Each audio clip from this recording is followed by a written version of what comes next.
D'abord, c'est le journal avec François Guépillan. Bonsoir François. Bonsoir Aurélie. François, le butin du braquage de ce matin à Lyon est très important. C'est le moins que l'on puisse dire. 9 millions d'euros ont donc été volés dans l'attaque de ce fourgon blindé de la société de transport de Fonds-Lomis. C'est le parquet qui l'a annoncé tout à l'heure. Les braqueurs ont pris la fuite sans faire de blessés. C'est une information qui a son importance quand on voit les images du fourgon carbonisé.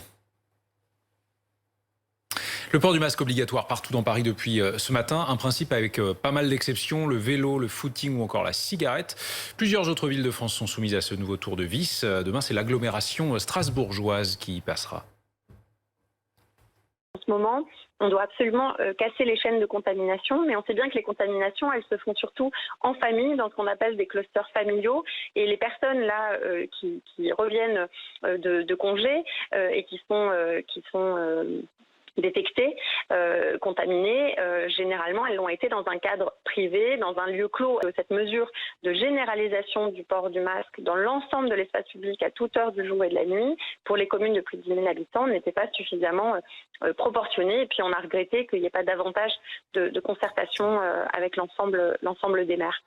La liste des actes de torture sur des animaux équidés ne cesse de s'allonger. Lyon fait partie des départements concernés. À la suite de l'attaque de 2 poneys et d'un cheval, un portrait robot de l'un des 2 agresseurs a été diffusé. Le propriétaire des animaux s'est retrouvé nez à nez avec leurs 2 agresseurs, justement. Je suis descendu suite au bruit, donc je suis descendu de ma chambre, je me suis habillé vite fait, je suis descendu la rampe et je suis descendu dans un cabinet vétérinaire et puis lui, il a enjambé et puis il est venu m'agresser dans le cabinet vétérinaire. Vous avez encore le sang qui est encore sur le sol et c'est là pour moi ça a duré un bon moment, mais ça a duré une espèce de même pas 5 minutes. Et là, il était avec sa serpette en train de vouloir me tuer, entre guillemets.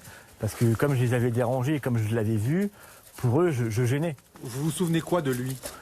Moi, c'est sa figure, c'est son nez, c'est ses yeux.